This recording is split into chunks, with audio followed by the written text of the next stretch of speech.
Daniel Perrone, tudo Ó, bem? Danilo, Isso, tudo bem?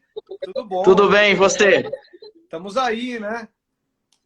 Estamos aí. Ô, Daniel, deixa eu te perguntar um negócio. Vou ser um pouco direto no assunto aí.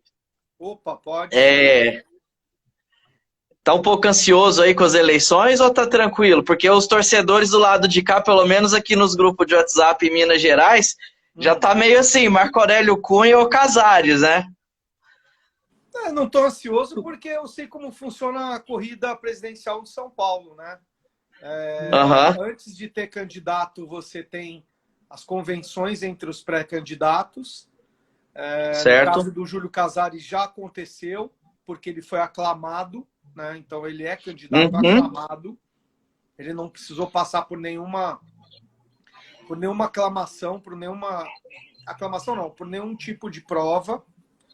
E uhum, o Marco Aurélio ainda não é candidato, ele é pré-candidato. Ele vai concorrer com o, o Roberto Natel, vai concorrer com o Silvio Barros e uhum. com qualquer outro que queira se candidatar nessa candidatura de coalizão. São duas candidaturas de coalizão, são duas candidaturas que têm situação e oposição juntas. Assim, um pouco de Sim. situação, um pouco de oposição. E aí a gente está esperando a definição de quem vai ser o candidato da, entre aspas, eu nem falo que é oposição, porque na Uhum. verdade é uma coalizão entre situação e oposição para os dois candidatos. Então eu acho que não. Acho que tem que esperar primeiro, não dá para saber se o Marco Aurélio vai ser candidato ou não, é muito difícil saber, porque Uhum. o Marco Aurélio é midiático, é amigo meu, tudo. É uma pessoa extremamente midiática, mas não tem força suficiente para lançar candidato sozinho. Então, política é Sim, sim. conversar, né? Então, eles vão ter que se Até porque já conversar. teve teve uma outra época que se falou do Marco Aurélio também, ele acabou retirando, se eu não me engano, não lembro muito bem, mas teve uma situação assim, que ele em outra situação ele foi oposição e ele acabou retirando eu não lembro muito bem, parece que não sei se foi isso, que aí acabou que na reta final foi um candidato só, Sim. que acabou, não sei se era o O, Aidar. o, o Marco Aurélio ele vai disputar junto com o Natel e junto com o Silvio Barros. Só que tem um detalhe aí: Uhum. o Natel ele não pode ser vice-presidente novamente. Ele já é Ah, sim. vice-presidente do São Paulo, ele não pode repetir. Então, ou ele é presidente, ou ele é Uhum. diretor ele é diretor do conselho, do presidente do conselho deliberativo. Ele não pode ser vice-presidente. Então, uma composição aí vai ter que ser com o Natel presidente ou com o Natel presidente do conselho. Presidente do Tá. conselho, eu acho que ele não vai ser. Então, ou o Roberto Natel, vai ser candidato a presidente, ou não vai ser nada, Uhum. na minha opinião. Tá. O Daniel, o Marcos Rogério até perguntou aí, até para tirar a nossa dúvida, que às vezes não está muito por dentro, como é que é a forma o critério das eleições no São Paulo Futebol Clube? É assim, de uma maneira bem resumida, o sócio do clube, ele, ele, ele vota nos conselheiros e os Certo? conselheiros votam no presidente. E aí o conselho, Uhum. ele tem conselheiros vitalícios, que são conselheiros que nunca sairão do cargo, só que saem do cargo quando eles falecem, e tem os Uhum. conselheiros eleitos pelos sócios. Então, os Certo. conselheiros. Então, nesse ano, um mês antes da eleição para presidente, vai ter uma certa renovação no conselho. Então, alguns candidatos, alguns conselheiros que não são vitalícios, eles vão tentar a reeleição, tem novas pessoas tentando o cargo de conselheiro, e na área de vitalícios, se eu não me engano, são 10 que vão ser substituídos. 10 conselheiros que já são conselheiros, eles vão ser vitalícios, porque teve mortes, enfim. Acima de 10, você já faz essa nova composição. Então, hoje o Júlio Casares é eleito. Ele tem 8 contra qualquer um, contra qualquer candidato. O Júlio tem 8 de 11 chapas. Só que você tem que entender a política do São Paulo a partir do momento que tem um novo Conselho Deliberativo. Um novo Conselho Deliberativo com novos conselheiros e com novos conselheiros vitalícios. Certo. O Júlio Casares, né, a composição do Júlio Casares acha que depois da votação para conselheiro, eles ainda vão ter mais conselheiros ainda do que a opositora. Já a opositora acredita que pode angariar alguns conselheiros para votarem, mas ainda não tem ainda candidato. Então, está muito cedo. Não entendi. Para falar. A corrida está muito cedo. Tem aí na média de 300 aí, entre conselheiros e os vitalícios, são 300 pessoas para votar? São 240, se eu não me engano. O Perrone, a gente tem até falado, nós fizemos aí recentemente uma live também com o Barolo, e ele começou, até a conversa nossa também começou sobre essa eleição.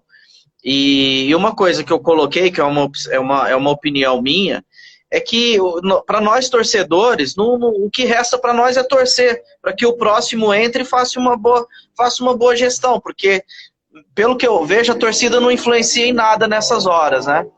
Não influencia, mas eu acho que a gente, além de torcer, a gente tem que cobrar. A gente tem que olhar os dois planos de governo e cobrar a execução do plano melhor, do plano de governo. O meu papel, por exemplo, eu não gosto muito de entrar nessa parte política do São Paulo, porque eu não concordo com a parte política do São Paulo. Mas como a gente está lá, e aí eu tenho que falar um pouco disso, eu acho que o meu papel, eu tenho certeza que o meu papel dentro do blog é pegar os dois candidatos, fazer uma entrevista igual com os dois candidatos, com cada um deles, pegar o plano de trabalho dos dois candidatos, destrinchar o plano e apresentar e dar a minha opinião. Esse é o meu papel. Como o papel de todos os blogueiros, os influenciadores. Não tem mais nada além disso. Nenhum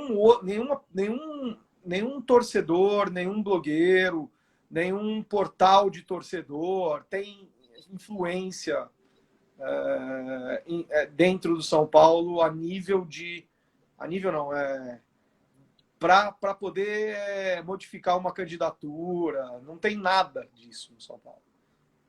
E apesar do Marco Aurélio ser oposição, você acha que existe talvez uma possibilidade de uma eleição aí do Casares, ele convidar o Marco Aurélio Cunha para voltar a trabalhar no São Paulo? Porque ele é bom, né, Perrone? Então, o Marco Aurélio Cunha ele é bom. Eu falei pro Júlio, eu falei, Júlio, o ideal seria ser você presidente e o Marco Aurélio diretor de futebol. Pois é. Mas é política, né, cara? Tem várias nuances, a gente não sabe muito bem o que se passa lá dentro. Então eu fico até meio assim, fico meio até de fora, sabe? É o que eu falei para você.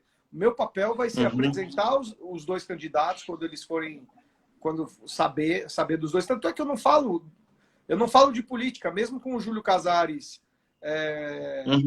Mesmo com o Júlio Casares candidato e já fazendo campanha, eu até falei para ele, eu não vou ficar falando de você porque ainda não tem um adversário.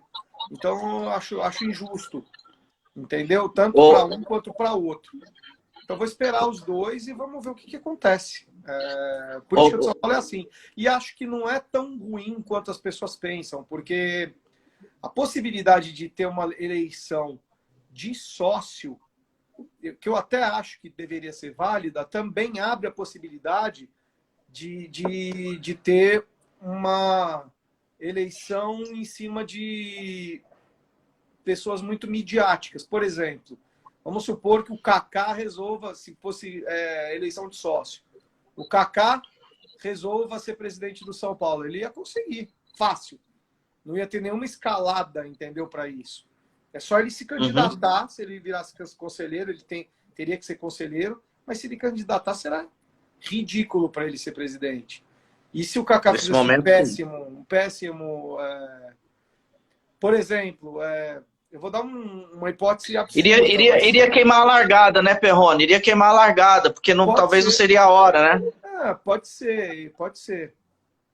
Mas eu tô te falando porque tudo pode acontecer, né?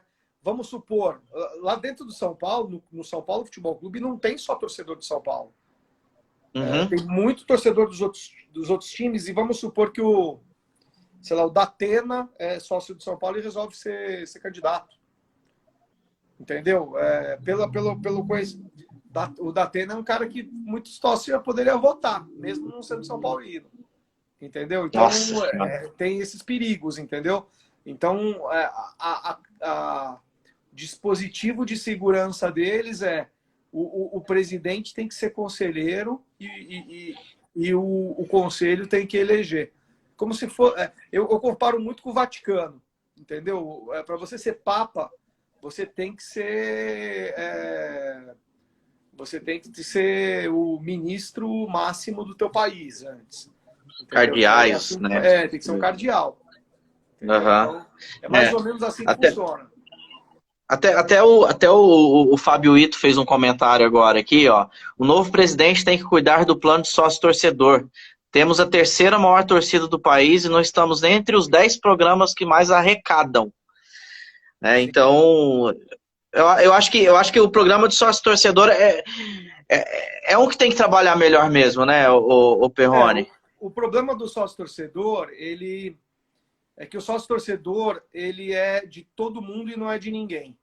Hoje em dia, o sócio-torcedor que era do marketing do São Paulo, que é o marketing que decidia as ações, hoje em dia o sócio-torcedor, por trabalhar muito com ingresso, ele é do marketing, ele é da comunicação, ele é da controladoria, ele é do financeiro, e muito cacique e pouco índio, a coisa não anda, entendeu? Então, não anda. Aí eu vou te explicar um pouquinho antes. O marketing de São Paulo, hoje em dia, está esfacelado, ele está anêmico. Por quê? Porque a comunicação saiu de dentro do marketing, que era do marketing, o sócio-torcedor saiu do marketing. O marketing hoje funciona só como venda e licenciamento. É mais um setor comercial do que um setor de marketing. O marketing, ele é trabalhar vendas a médio e longo prazo, visando o torcedor jovem, que um dia vai ser consumidor, enfim. Não é uma venda imediata de um copo, de uma camiseta licenciada, entendeu? É isso que o marketing consegue fazer hoje, trabalhar os patrocínios, né? Fazer os patrocínios e fazer os licenciamentos. Mas o marketing poderia ser muito mais. E aí eu acho que um dos desafios do próximo presidente é reforçar o marketing, entendeu? Porque oportunidades para vender o São Paulo tem todo dia. Mesmo o São Paulo não ganhando título. Tem milhões de oportunidades de vender. E aí o marketing, por estar anêmico, não consegue. O São Paulo tem uma... Eu vejo que o São Paulo tem algo muito a favor dele, que eu sempre falo isso, ainda mais hoje que foram construídas várias arenas. Eu vejo o Morumbi com uma coisa assim, é um estádio raiz, bem cuidado. Ao meu ver, precisava de algumas necessidades ali de proximidade para o campo, que isso é fato que ajuda o atleta na pressão contra o adversário, mas o Morumbi é um ícone da cidade de São Paulo, né, o Perrone? Quem não vai em São Paulo e fala, nossa, o que é o Morumbi? A gente vê aquilo lá por fora, pensa que sei lá, é uma coisa de louco. E eu acho até que o Morumbi, além da marca do São Paulo, o Morumbi faz parte dessa marca também.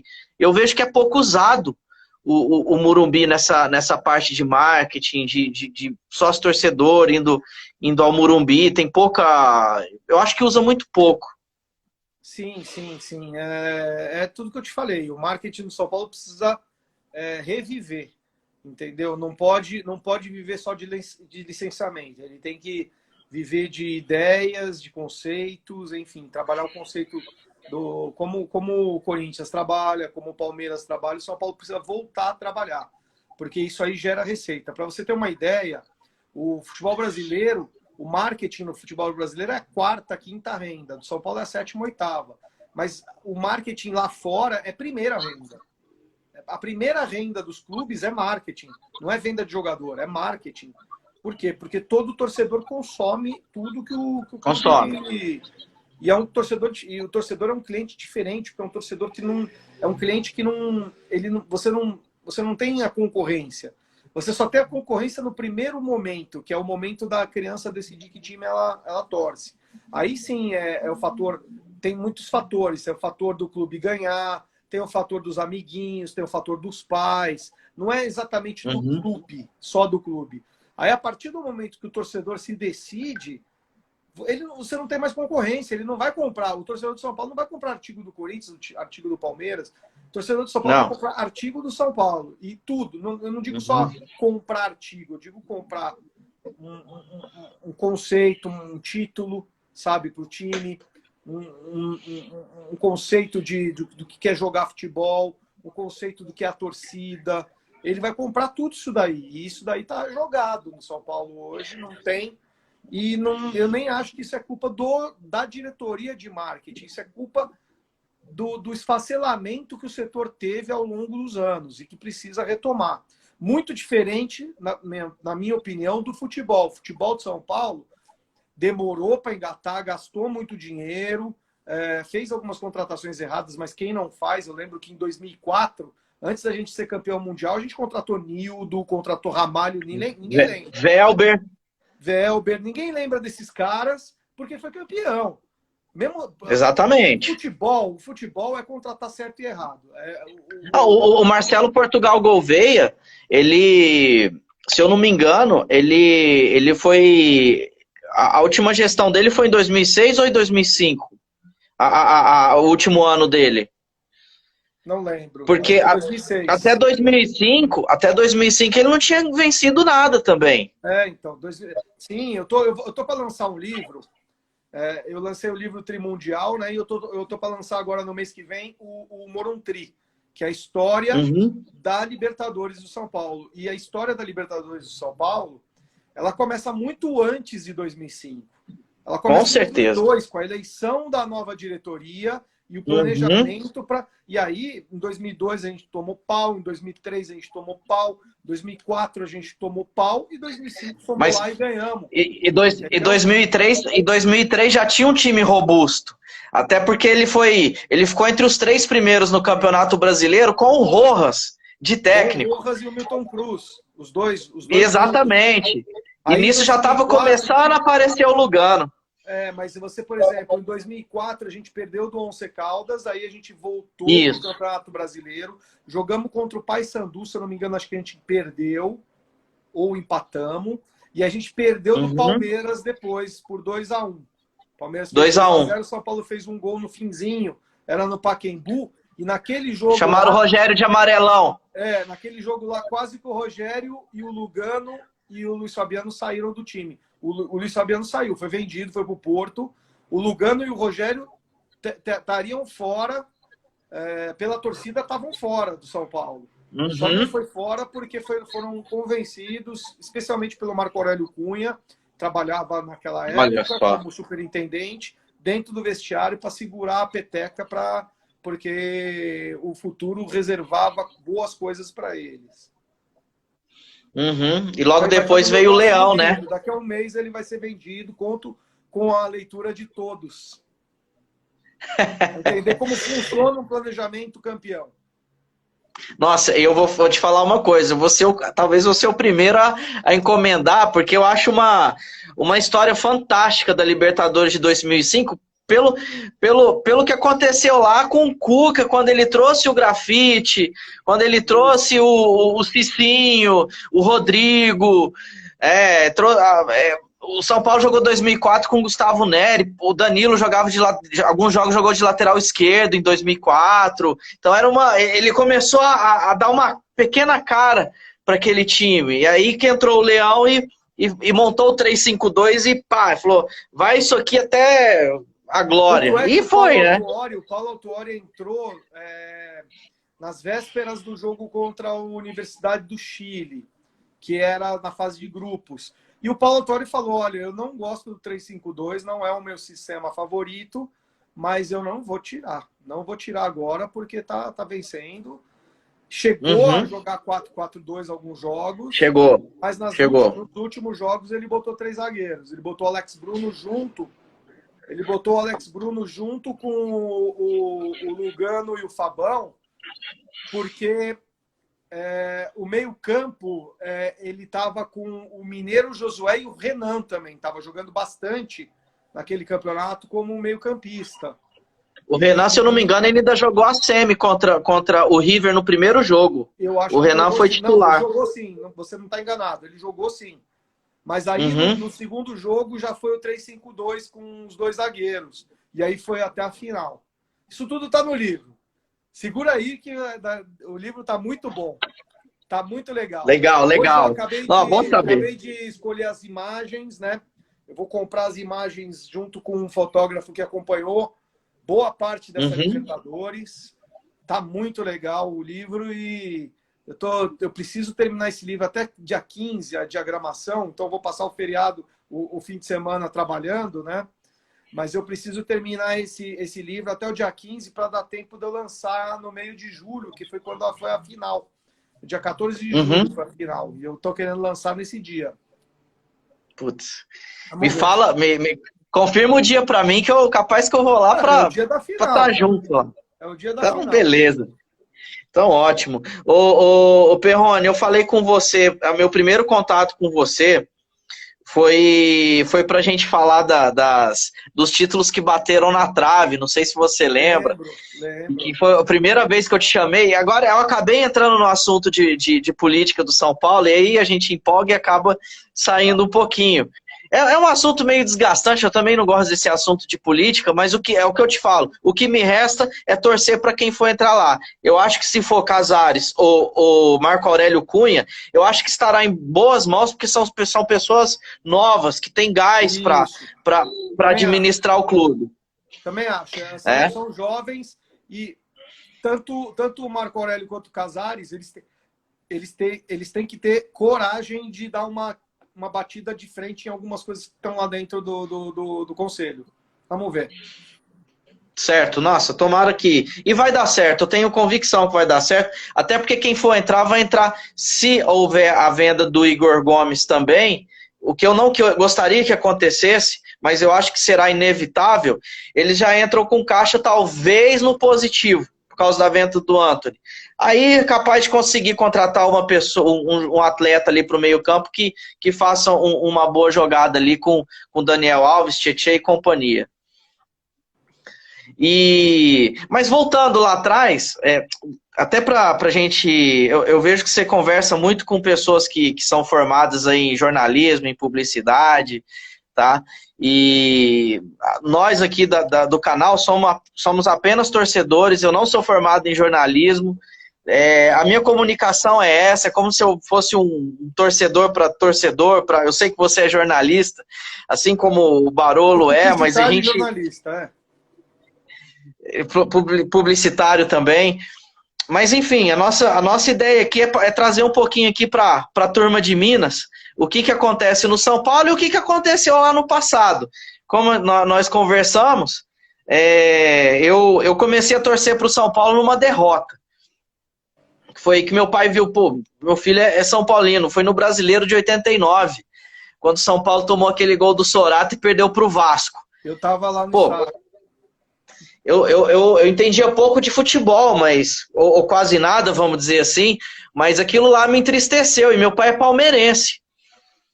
E ele chegou, meu pai muito lúcido com questão de futebol, eu aprendi muito a gostar de futebol com ele, a gente assistia jogo nada a ver, pra você ter uma ideia, tinha jogo, esporte no geral, eu aprendi muito a gostar por causa do meu pai, corrida de Fórmula 1, boxe na época do Mike Tyson, enfim. Mas naquele dia, meu pai pegou e falou assim, pô, você é São Paulino, né, Danilo? Tô vendo que você tá chateado aí, porque o São Paulo perdeu. Eu falei, pai, eu gosto desse time aí. Vejo aquele escudo ali no meio do estádio, time com as faixas, sei lá, tem alguma coisa que me fez gostar e tal. Ele falou, não, beleza, seu próximo aniversário vai ser do São Paulo. Aí eu tenho minhas fotos lá, criança, meu primeiro aniversário que fizeram o bolo lá, tudo do São Paulo, camisa Coca-Cola. Putz, o maior arrependimento que eu tenho é não ter guardado essa camisa. Enfim, comecei a torcer pro São Paulo numa derrota, e justo no ano seguinte veio outra, que foi contra o Corinthians em 1990. Eu tava também na arquibancada. E o goleiro era o Zete, que usava short naquela época, né? Bermuda, né? E logo depois, aí vieram as glórias também. Sim, eu lembro que naquela que época veio. lá, tinha uma camisa, né? Que foi lançada depois do título contra o Bragantino, que era Vice é a Mãe. Porque a gente tinha sido vice contra o Vasco, vice contra o Corinthians e não podia ser vice de novo contra o Bragantino. Foram 3 finais que São Paulo foi. O time era bom, mas foram 3 finais que São Paulo foi e ganhou só a última final e depois embalou, né? Depois foi para Libertadores, foi para Mundial, etc. Ganhou tudo, né? E aí veio meu primeiro sofrimento por causa do São Paulo de verdade, aquele que me fez chorar. Que foi, pra mim, eu lembro do meu pai falando pra minha mãe, esse aí é o fim de uma geração pro Danilo, que foi a derrota pro Vélez, o Morumbi com 120 mil pessoas. E aquilo lá sabe por que eu fiquei chateado? Porque o principal, ô Perrone, que me chateou foi do Palhinha ter errado aquele pênalti, porque ele não merecia aquilo. Porque ele jogava demais, eu era fã demais do Palhinha. Eu falei, puta, não era pra ter acontecido isso com o Palhinha. É igual lá em 99, quando o Raí errou 2 pênaltis. Puxa, não era pra ter sido ele pra ter errado. A gente gosta tanto do atleta, a gente se identifica tanto. E aquilo lá me machucou. Eu fiquei a noite chorando. E no outro dia, quinta-feira, teve aula. Os caras tudo me zoando, porque eu era enjoado pra caramba, né? Eu não discutia futebol com ninguém naquela época. Tava todo mundo por baixo pra mim. E você também devia estar no estádio. Conta pra gente aí como é que foi a sensação dessa batida, porque o São Paulo tinha um time muito melhor do que o do Vélez. E ainda foi injustiçado porque teve bola na mão. Então, coisas do futebol, né? A gente já tinha sido campeão 2 vezes e, curiosamente, esse título contra o Vélez era o que a gente era mais favorito, na minha opinião, mais até que em 93, né? Mas, enfim, os argentinos foram muito bem, eles amarraram muito bem os jogos, né? E contaram com a competência de um goleiro que logo depois disso aí a gente viu o que é ser um goleiro artilheiro, né? O Chilavert, um excelente goleiro, milongueiro, catimbeiro, ganhou o título para eles, que depois o Rogério ganhou para a gente, né? Então também não tem muito o que reclamar, não. Só o fato daquele título ser, para mim, o mais fácil dos 3 que o São Paulo teve chance naquele período de Libertadores. Eu também acho que era o mais fácil, porque o São Paulo, aquele jogo, o São Paulo ainda jogou muito bem. Era para ter ganhado uns 3-0 aquele jogo, Mas eu fiquei mais chateado com a Copa do Brasil, por exemplo, do que com a Libertadores de 93. Nem fale de 94, cara. Aliás. Ali, olha, eu tive... me chateou mais, mas enfim, coisas do futebol, isso acontece. Não tem como ganhar tudo. Né? Ganhamos muito, somos abençoados com tanto título que a gente tem. Então a gente tem que voltar a ser competitivo, só isso. Gente, futebol é de ciclo. Nunca um time vai ganhar tudo. Não é hoje que o Flamengo vai ganhar para sempre todos os títulos. O Grêmio não ganhou para sempre. O Grêmio estava com um timaço há 3 anos atrás, não ganhou tudo. O Flamengo está com um timaço no ano passado, também não vai ganhar tudo. O futebol vai se alternando e isso é que é o legal. Isso é o legal da coisa. Uhum. O importante é ser competitivo. É ter um DNA de vencedor e ser competitivo. Na minha opinião, o São Paulo tem que manter esse futebol que ele está jogando nesse ano, que é um futebol para frente, no campo do adversário criando chance. Se continuar com esse futebol aí, títulos virão com certeza nos próximos anos. A gente tem que torcer. E isso aí tá deixando claro para mim que você gosta do trabalho do Diniz. Gosto. Para mim, eu sou um torcedor que gosta de futebol para frente. O futebol bem jogado, a consequência disso é título. Não o contrário. Não é se salvando toda hora que você vai ter a consequência o título. O que aconteceu com o Muricy, por exemplo, de ter ganho os três brasileiros, foi porque o São Paulo estava muito forte. Então, o Muricy, qualquer tipo de coisa que o Muricy poderia fazer, o São Paulo, com um elenco muito forte, conseguia corresponder. Mas não era o meu futebol preferido. Eu adoro o Muricy, acho o Muricy um dos maiores técnicos do Brasil, mas não era o futebol que eu gostava, que eu gosto. Eu gosto do futebol que o Fernando Diniz pratica, que o Cilinho praticava, o Tele Santana praticava. Esse é o tipo do futebol que eu gosto. Uhum. O Muricy, apesar dele ter sido tricampeão brasileiro, ele teve 3 chances aí, 4, para se dar bem na Libertadores também. Era engraçado, porque eu pensava assim, poxa, batemos na trave em 2006 com o Internacional, eu tava lá no Morumbi naquele jogo, e foi na trave, porque o time tava bom. Aí teve aquele lance do Ricardo Oliveira não poder jogar o segundo jogo, e aquilo lá meio que também não foi bom para o time na segunda partida. Ele era fundamental, afinal de contas São Paulo precisava do placar, e a primeira ele já jogou sabendo que era a última, e aquilo lá, querendo ou não, você sabe, isso aí desestabiliza também o próprio atleta e o próprio time. Fala, pô, a gente não... É o último jogo dele. Em 2006 ele teve tudo para ganhar. O problema foi, na minha opinião, lá aquela expulsão que teve mal marcada, entendeu? Ali acabou com o primeiro jogo todo. Até porque lá em Porto Alegre a gente empatou, a gente foi bem lá em Porto Alegre. Foi muito bem. Com no mínimo um empate para Porto Alegre, a gente poderia ter tido sorte melhor, mas é o que eu falo. Isso daí são coisas do futebol, não tem nada a reclamar. Era o momento do Inter, né? Não tem nada a reclamar. O time do Inter era maravilhoso também. Uhum. Então... Tanto que São Paulo trouxe uns 2 de lá depois, né? No ano seguinte veio o Jorge Wagner, e lá em 2010 veio o Fernandão. Isso. Eu lembro que em 2005 eu estava no Maracanã. Eu fiquei um tempo morando no Rio de Janeiro e assisti todos os jogos do São Paulo lá no Rio de Janeiro, que ele jogou na época. Eu consegui ver todas as derrotas lá. Eu não vi o São Paulo ganhar nenhum jogo. Aí começou a minha saga de pé frio. Aí eu saí do Rio de Janeiro em 2006 para ir para São Paulo assistir a final. São Paulo me perde de novo. Aí os caras não queriam me ver no estádio, os meus amigos, meu cunhado, todo mundo. Falou, pô, você é mó zicado, cara, cai fora daqui. Não vamos falar de coisa boa, não vamos falar de coisa ruim, não. Vai, fala de um título que você foi, vai. De um título que eu fui? Nenhum. Nenhum, Perrone, você sério. Só falar de derrota comigo, de bola na trave?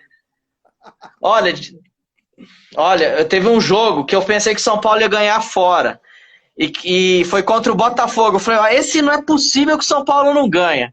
Começou ganhando de 1-0 lá no Rio do Botafogo. Aí o Caio Ribeiro, na época, foi lá e empatou o jogo. Eu falei, não é possível. Ainda tomei um chute de um torcedor do Botafogo na saída. Eu falei, é difícil. Não, ano passado, a última vez que eu tinha visto o São Paulo vencer no Morumbi, foi a primeira vez que eu fui. Tinha sido em 1992... em um jogo entre São Paulo e Ponte Preta, que o São Paulo ganhou de 2-0 no Campeonato Paulista. De lá pra cá, em jogos oficiais, eu não vi mais o São Paulo. Foi só derrota, foi Libertadores perdendo. Eu falei, pô, vou parar de ir. Aí, ano passado, tinha um jogo, São Paulo e Red Bull. Eu falei, não é possível, eu tô em São Paulo, é a hora de eu ver o São Paulo ganhar de novo. Chamei minha esposa, falei, ó, vamos lá assistir. Ela, pô, vamos perder o domingo pra ir lá no Morumbi, São Paulo. Se fosse uma final de São Paulo e Red Bull. Eu falei, não, vamos lá, vai ganhar, vai ganhar. Chegou lá 0-0. Um jogo feio, a torcida assistiu o jogo de costas. Eu falei, ah, não. Aí eu. Pé de iceberg, viu? É. Mas tá. Foi muito complicado. Aí teve um jogo, outro jogo. Aí eu consegui ver uma vitória, que foi ano passado, São Paulo e Chapecoense. Eu falei, eu vou ter que ir num jogo que não é possível que não perde, que não ganha. Aí ganhamos de. Era que se perdesse também, né? Era para não ir mais, né? O risco existia, viu, Perrone? O risco existia, não nego, não. Mas é isso, pelo menos, né? A gente sempre fica falando, quem acompanhou o São Paulo lá atrás, não é saudosismo, mas nós vimos o São Paulo mais competitivo do que aconteceu de uns anos para cá. Como também vimos contratações erradas, e eu já cheguei a ver time em final de Campeonato Paulista com jogador horroroso no time. Em 97, São Paulo foi para a final do Campeonato Paulista com Cláudio de lateral. Eu falava, será que ganha? Ainda deu um aperto lá naquele Corinthians do Excel, que tinha Túlio, tinha aquela turma toda. Então a gente sente falta um pouco disso, né, Perrone? Sim, a falta de, assim, a falta de convicção num trabalho técnico era evidente nos últimos anos. Agora vamos ver se a gente consegue consertar. E a torcida também tem que parar de querer ficar trocando de treinador toda hora. Vamos manter com o Fernando Diniz. Não vamos ter o Rogério Ceni no ano que vem. Não venham com a ideia de ter Rogério Ceni no ano que vem. Não é para ter. Rogério Ceni não é mais agora. Ele é ídolo para sempre do São Paulo, mas não é agora uma alternativa para ser técnico. Deixa ficar mais tempo no Fortaleza, no Nordeste, no Fortaleza, e vamos apostar numa filosofia e vamos até o fim com ela. O São Paulo acertou muito. Eu vejo que o São Paulo, mesmo ano passado, ele acertou em manter o Diniz para esse ano. Não quis inventar de contratar uma outra filosofia. Que nós estamos vendo que não foi o ideal. Nós tivemos técnico retranqueiro, depois um técnico que jogava para frente, depois um técnico que não fede nem cheira. Então, obviamente que quando a comissão técnica sai, capaz é bem provável que substitui também um departamento de fisiologia. Porque em algumas das vezes os técnicos trazem a sua equipe de fisiologia que já vem de... Não, no caso do São Paulo, não. No caso do São Paulo é só comissão técnica mesmo, que é o auxiliar, o primeiro auxiliar e é o preparador físico. Geralmente são só esses dois. Eles não... Então a equipe médica é a mesma, sempre. Não, o problema é o técnico querer contratar um monte de jogador diferente. Entendeu? Toda hora. Uhum. A gente ficava à mercê de técnico, contratava muito caro e muita convicção errada, e aí isso quase sempre não dá título, e no nosso caso não deu. Não é que nunca vai não dar, pode ser que tenha que dê alguma coisa, mas no caso do São Paulo não deu. Ô Perrone, outra coisa aí que a gente... hoje mesmo surgiu essa conversa aí no nosso grupo aí do WhatsApp, sobre jogadores aí que existem possibilidades de volta. Eu ainda falei assim, eu não quero nem comentar sobre isso, porque é um assunto que envolve bastante coisa. Mas nos últimos 10 dias, foi falado aí de três, pelo menos no nosso grupo, e desses 3, 2 foi falado na mídia, que é a volta do Cueva, do Álvaro Pereira, que também se ofereceu, e de uma possível volta, quando pegar ritmo, pegar experiência, seria do Júnior Tavares, até porque recentemente nós fizemos uma live com a mãe dele, com a dona Simone, foi super receptiva com a gente, falamos sobre essa possível retorno, ficamos sabendo que essa semana ele fez gol no Benfica, tem 23 anos, existe, eu acho que com um profissional, quando é novo, ele pode melhorar, ao contrário de quando o jogador já é muito rodado e não tem muita perspectiva. Como é que você vê esses três profissionais? Então, Cueva eu quero que passe longe do Morumbi e do CT da Barra Dois. Funda. Acho que o cara que não teve todas as chances de ser ídolo e jogou fora. Acho que mesmo voltando com o contrato de produtividade, etc., acho que isso já é desespero. Não traria. O outro que você falou é o Álvaro Pereira também não. Acho que o bonde Álvaro Pereira. o bonde eu acho que já passou também. Acho que não vale. E o caso do Júnior Tavares, ele está lá fora, que é para ele tentar ir bem e ser vendido lá para ir para outro clube lá da Europa mesmo, como o Lucas Fernandes. No São Paulo, a base do São Paulo, ela tem mais ou menos uns 6 meses a 1 ano no máximo para mostrar algum serviço. O Júnior Tavares foi um dos melhores jogadores do período dele de Cotia.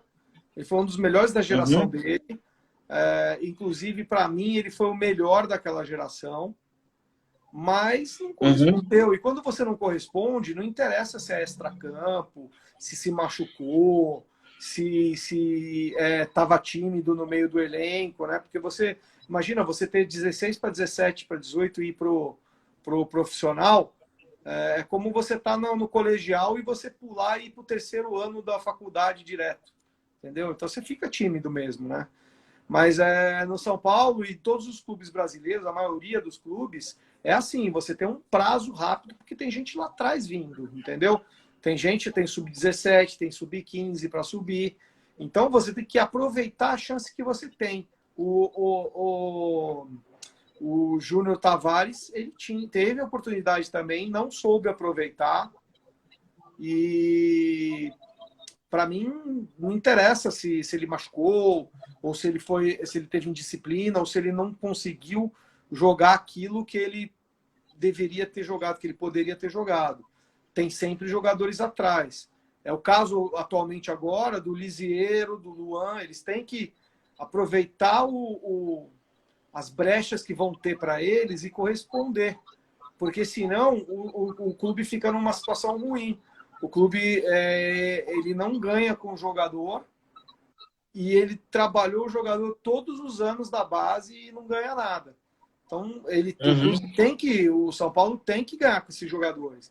Então a saída é eles irem para a Europa, como o Lucas Fernandes foi, como o Rodrigo foi, zagueiro que deve estar voltando, como o Júnior Tavares foi. Eles têm que se aproveitar, eles têm que fazer sucesso lá para eles tentarem uma transferência, para eles tentarem subir para uma equipe melhor. Foi o que aconteceu com um zagueiro, que o zagueiro acho que hoje está disputado pelo Barcelona.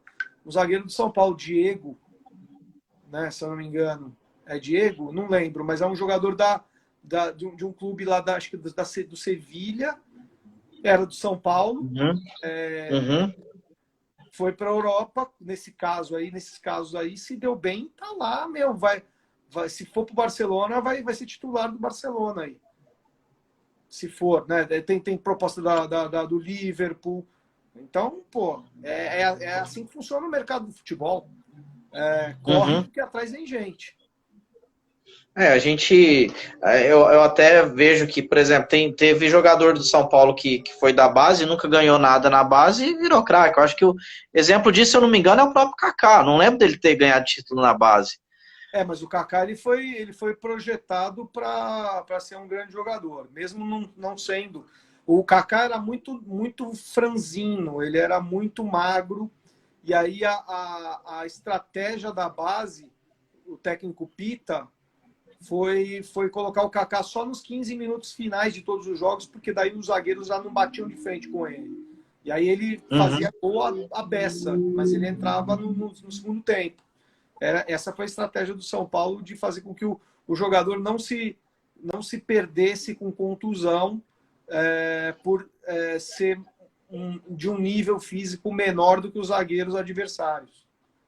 Então, tudo tem uma estratégia. Engraçado que você fala aí de contusão, o Kaká teve muita depois de ir para a Europa, teve umas contusões sérias. 2010 ele jogou a Copa com infiltrações aí para conseguir jogar. Sim. Então imagina isso, novo talvez não, mas isso aí não deixa de ser uma fantástica essa estratégia aí do Pita, hein? Eu até escrevi, teve no aniversário do Kaká esse ano, eu fiz um post no blog que explica toda essa estratégia aí. Então tem que ir atrás lá do blog, tem que entrar no blog e procurar por Kaká lá na busca, porque tem essa estratégia toda. Inclusive eu ponho um jornal que descreveu toda essa estratégia. É bem legal. Certo. O Perrone, a gente falou aí de novas contratações e esses dias você falou aí você tinha postado lá no seu blog. Eu comentei que o São Paulo está precisando urgente de zagueiro para compor elenco, porque nós temos o Provavelmente Anderson vai ser o Martins Rodrigo. que Provavelmente vai vir o Rodrigo. Provavelmente. Deve estar voltando da Europa. Um bom zagueiro. Um zagueiro que todo torcedor começou a chiar na hora que saiu. E agora a gente vai ver, se voltar, vai ver se de repente ele se firma aqui no Brasil. Né? A gente tem o Bruno Alves, a gente tem o Arboleda, a gente tem o Anderson Martins, que é um bom zagueiro e que eu gostaria que renovasse mais um ano. A gente tem o Valse, que está voltando, mas o Valse, na hora que jogar 2, 3 jogos bons, sai. Não tem nem como manter. E ele estava para ser negociado, né? A gente tem o Diego, que é volante da base, mas que pode jogar na zaga, né? Ele é versátil, e o Luan, que está sendo trabalhado para jogar na zaga também. Porque o Fernando Diniz não gosta do jogador com apenas uma função no meio-campo. O jogador tem que ter mais do que uma função. E o Luan, a função predominantemente dele é de defesa. Então ele está sendo trabalhado para jogar na defesa. Ô Perrone, eu vi o jogo dos Botafogo de Ribeirão Preto e São Paulo. O Luan jogou de zagueiro, fez dupla de zaga com o Anderson Martins. Eu não sei se é questão também de entrosamento, posso estar sendo injusto, mas com certeza. Mas eu me assustei muito de ver aquela dupla de zaga, viu? Eu acho que... Não, mas é um jogo atípico, né, de Danilo. A gente ficou bravo com o jogo, mas não pode ficar bravo com os jogadores, porque senão a gente não tem elenco. Não tem elenco, porque perdeu... Não é com jogador, não. Não é com jogador, não, Perrone. Até porque eu acho que o Luan segurou um rojão muito bom ano passado na final do Campeonato Paulista. Ele começou bem, até uma certa fase ele foi muito bem, depois veio a contratação do Tietê, perdeu um pouquinho de espaço, mas é um baita de um jogador promissor, o Luan, eu vejo. Então, só que, assim, aproveitar ele para... Eu pelo menos preferia aproveitar ele de lateral ali, para marcar um ponta rápido, até por causa da estatura dele, ele é muito baixo. Bom, enfim... eu tenho que confiar no técnico, né? O técnico é bom, tem que ver o que, né? Tem que ver onde ele enxerga. O técnico conseguiu enxergar o Daniel Alves como primeiro volante. Daniel Alves hoje está jogando entre primeiro e o segundo volante. Ele reveza com o Tietê. Ele é mais primeiro volante do que segundo. Exatamente. Porque uma coisa que acontecia. Com a bola do goleiro pensando no jogo. Isso. Isso. Que o treinador vê num volante, entendeu? O Luan, ele não vê jogo. Então, ele é um jogador para atuar na defesa. Ele é um jogador para quando tiver que amarrar jogo, tem que pôr. Entendeu? Ele não é um jogador para você sair para essa filosofia de você jogar no campo do adversário com a bola no pé e criando chance. Então, é por isso que a gente tem que olhar um pouco na ótica do treinador. E acho que a ótica do treinador tá boa nesse ano. Tá boa. Para você ver como é que nós evoluímos nesse setor aí do campo. Em 2018 e 2019, nós estávamos com Hudson e Jusilei, pessoas, são Pois atletas é. que a bola bate na canela. Pelo amor de Deus, eu ficava louco com aquilo. Eles não tinham São menor jogadores de muito possibilidade de combate, sair jogando. entendeu? O futebol de hoje, os volantes eles têm que sair para o jogo, eles têm que criar, Uhum. entendeu? Porque o meia fica muito marcado, entendeu? O meia no futebol de hoje ele tem que ser ele tem que ter mobilidade de um meia atacante para os lados, entendeu? E tem que ir para a área, como o Raí fazia. O Raí era um meia que ia para a área, junto com o Palhinha, eles revezavam. Por isso que o Tele era tão genial. O time do Tele não É, tinha centroavante, entendeu? não tinha, Então, não tinha. então, o time do São Paulo não tem um volante de contenção, Uhum. entendeu? O Inclusive, meia, o Igor Gomes é um jogador que vai fazer muito gol se continuar no São Paulo, porque ele está sendo trabalhado para ser um meia que entra dentro da área. É uma coisa que o Hernanes não faz. Por isso que o Hernanes não foi para frente nesse ano, porque o Hernanes ele quis jogar de meia, só que ele tem que ser um meia que tem que entrar na área. Entendeu? Porque os atacantes do São Paulo são muito móveis, não fica fixo na área. O Pato não fica fixo na área, nem o Pablo. Então tem que pensar o jogo. com relação ao Hernanes, eu tenho uma tese que é a seguinte, que todo mundo fala, poxa, cadê aquele Hernanes de 2017? Aí eu falo, ué, o Hernanes de 2017 talvez pode ser o mesmo de 2020, de 2019, porém, o time de 2019 e 2020 é extremamente mais competitivo do que o de 2017. Porque aquele time de 2017 só tinha o Hernanes naquele meio campo. O time de 2020, você olha pro elenco, você fala, poxa, aonde que eu vou botar o Hernanes com o Igor Gomes jogando desse jeito? Com o Daniel Alves jogando bem no meio campo? Com o Tietê? Em 2017, você não tinha opção. Nesse Então, caso, o São Paulo, nesse caso, só o São Paulo ganha, porque o São Paulo conta com um jogador para o segundo tempo, bom de bola, exatamente. entendeu? Então, para mim, não tem problema nenhum o Hernani ser reserva, não. Não tem Também nenhum não vejo problema. problema. É um reserva tipo o D'Alessandro, do Inter, que entra, faz uma fumaça, faz gol, dá assistência, é isso aí. Enquanto ele for um reserva, que tá na reserva porque tem um cara que tá indo muito bem, ok. Mas se ele tá sendo reserva de um jogador que é pior que ele, aí muda a nossa ideia do que tá acontecendo com o Hernanes. Mas é porque o Igor Gomes, para mim, é um jogador insubstituível no momento. Tanto ele, quanto o Tietê, quanto o Daniel Alves. É aquilo que o Diniz quer e é aquilo que o torcedor de São Paulo quer assistir, né, Perrone? Sim. Então eu mesmo também estou animado estou totalmente animado com o Fernando Diniz.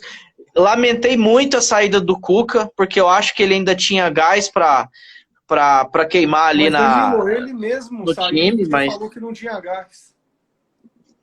Ele mesmo saiu ele falou, alegando que ele não tinha gás. Ele não foi demitido. Ele saiu não, porque não ele falou que foi. ele não conseguia mexer no time mais. O time Você não acha estava que é por dando para causa ele, do simplesmente. eu fiquei pensando isso um tempo quando ele saiu. Será que é o fato dele querer botar o Daniel Alves na lateral e não poder? Acho que não. Porque ele ainda jogou com o Lisieiro e o Tietê junto e com o Daniel Alves no meio e o time não rendia. E o Fernando Diniz conseguiu fazer essa... Assim, na reta final do Campeonato Brasileiro do ano passado, o Diniz também teve suas críticas, teve momentos que foi criticado. Tanto que ano passado mesmo, eu ainda falava para os nossos colegas aqui da região, poxa, é plausível você ver o Diniz colocando Pato e Hernanes no banco e ninguém sai em Twitter, sai em nada reclamando. Por quê? Eu acho que ele está com o grupo na mão. porque ano que vem vai ser o ano desses dois. E, de fato, esse ano começou o Pato a aparecer. O Hernanes, o Igor Gomes pegou a vaga ali, abraçou e não saiu mais. Só que o Hernanes é um líder do grupo, né, Perrone? Não, mas o Hernanes é um líder positivo. Líder positivo Exatamente. Não atrapalha, entendeu? Então, não tem muito sentido o Hernanes querer reivindicar vaga. Só se ele estiver muito bem, fazendo todo o serviço que ele tem que fazer, né, que o treinador pede, e que não canse nos 30 minutos do segundo tempo. Tem que ir até o fim, todo jogo. Entendeu? Então, vamos aguardar. Eu acho que esse ano, quando voltar ao futebol, a gente tem aí algumas chances aí. Vamos ver. Eu acho que o novo presidente de São Paulo, ele vai pegar um clube com muitas dívidas, mas embora ele pegue um clube, ele vai pegar um futebol mais organizado.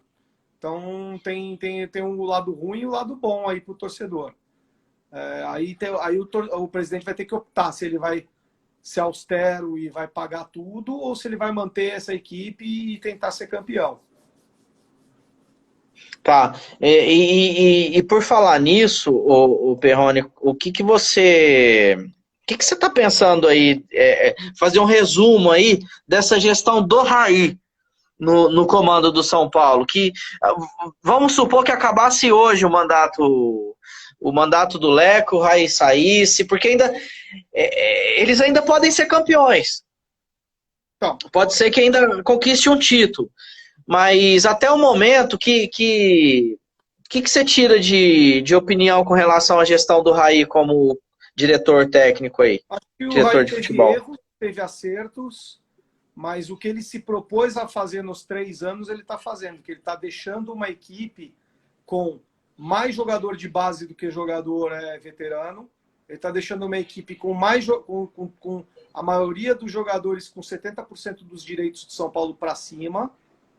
Certo. E ele está deixando o São Paulo com um time bem montado, com um técnico bem montado. Para isso, ele teve que errar bastante.